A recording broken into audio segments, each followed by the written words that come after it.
আদালতের কয়েকজন বিচারপতির বিরুদ্ধে তদন্ত শেষ করেছে সুপ্রিম জুডিশিয়াল কাউন্সিল।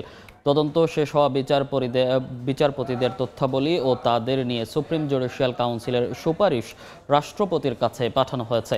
তবে বিচারপতি কারা এই বিষয়ে কোনো তথ্য প্রকাশ করা হয়নি।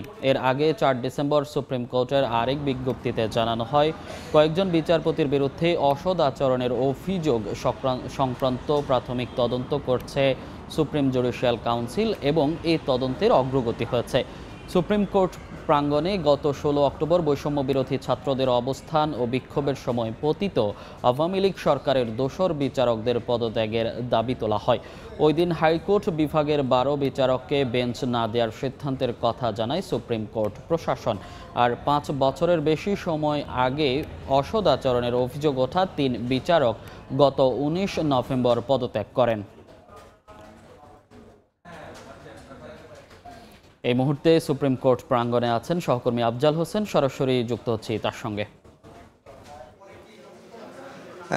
অনিয়মের অভিযোগে হাইকোর্ট বিভাগের মোট 15 জন বিচারপতির বিরুদ্ধে তদন্ত শুরু হয়। এর মধ্যে তদন্ত চলা অবস্থাতেই 3 জন বিচারপতি নিজে থেকেই রাষ্ট্রপতির কাছে পদত্যাগ করেছেন। এখন 12 জন বিচারপতির বিষয়ে তদন্ত চলছে এবং তাদের মধ্যে কতিপয় বিচারপতির তদন্ত শেষ হয়েছে। সুপ্রিম জুডিশিয়াল কাউন্সিলের তরফ থেকে এটি জানানো হয়েছে এবং সেটি সুপ্রিম কোর্টের ওয়েবসাইটেই তারা এই বিস্তারিত প্রকাশ করে থাকে সুপ্রিম কোর্ট, এবং সেখানে বলা হয়েছে যে কতিপয় বিচারপতির অনিয়ম তদন্তের বিষয়টি শেষ হয়েছে এবং সেটি রাষ্ট্রপতির কাছে সুপারিশ আকারে পাঠানো হয়েছে। এখন রাষ্ট্রপতি সিদ্ধান্ত দিলেই এই যাদের বিরুদ্ধে তদন্ত শেষ হয়েছে তাদের বিষয়ে ব্যবস্থা নেওয়া যাবে।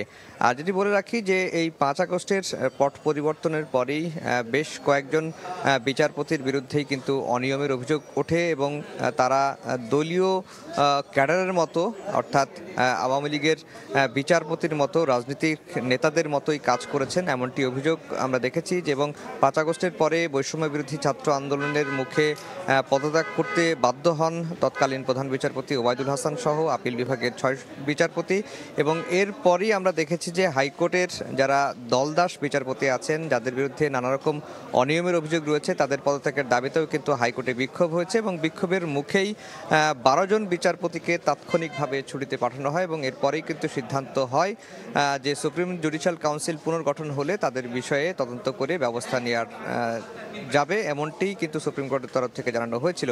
এবং এই তদন্ত চলছিল এবং তদন্ত চলা অবস্থাতেই আমরা দেখেছি যে 3 জন বিচারপতি পদত্যাগ করেছেন, যদিও তাদেরকে 2019 সালেই বিচার কাজ থেকে বিরত রাখা হয়েছিল। এবং যে 12 জন এখন অবশিষ্ট রয়েছেন যাদের বিরুদ্ধে তদন্ত চলছে, তাদের মধ্যে কয়েকজনের তদন্ত কাজ শেষ হয়েছে এবং তদন্তের রিপোর্টটিও কিন্তু রাষ্ট্রপতি মোহাম্মদ শাহাবুদ্দিনের কাছে পাঠানো হয়েছে। এখন নিয়ম অনুযায়ী রাষ্ট্রপতি শাহাবুদ্দিন সম্মতি দিলেই তাদের বিষয়ে ব্যবস্থা নেওয়া হবে, এমনটি কিন্তু সুপ্রিম কোর্টের তরফ থেকে বলা হয়েছে। এবং হাইকোর্ট বিভাগের আরও বেশ কয়েকজন বিচারপতি রয়েছে যাদের বিরুদ্ধে আইনজীবীদের অভিযোগ রয়েছেন এবং আইনজীবীরা একটি তালিকাও দিয়েছিলেন প্রায় 30 থেকে 33 জন বিচারপতির বিরুদ্ধে।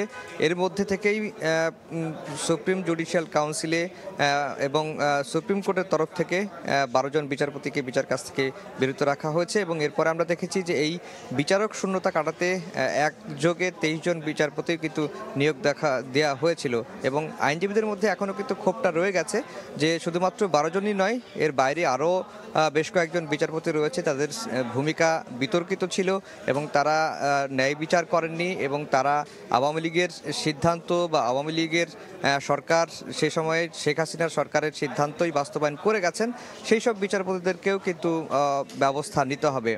প্রাথমিকভাবে সুপ্রিম কোর্টের তরফ থেকে বলা হয়েছিল যে আপাতত 12 জন বিচারপতির বিষয়ে তদন্ত হচ্ছে, এরপরে যদি কারো বিরুদ্ধে সুনির্দিষ্ট অভিযোগ থাকে, সুনির্দিষ্ট অভিযোগ যদি আসে, তাদেরও তদন্ত করে ব্যবস্থা নেওয়া হবে। তো এই ছিল সুপ্রিম জুডিশিয়াল কাউন্সিল বিষয়ে কয়েকজন বিচারপতির তদন্ত শেষ হওয়ার বিষয়ে আমার কাছে সবশেষ খবর। সরাসরি যুক্ত ছিলাম সুপ্রিম কোর্ট প্রাঙ্গণ থেকে।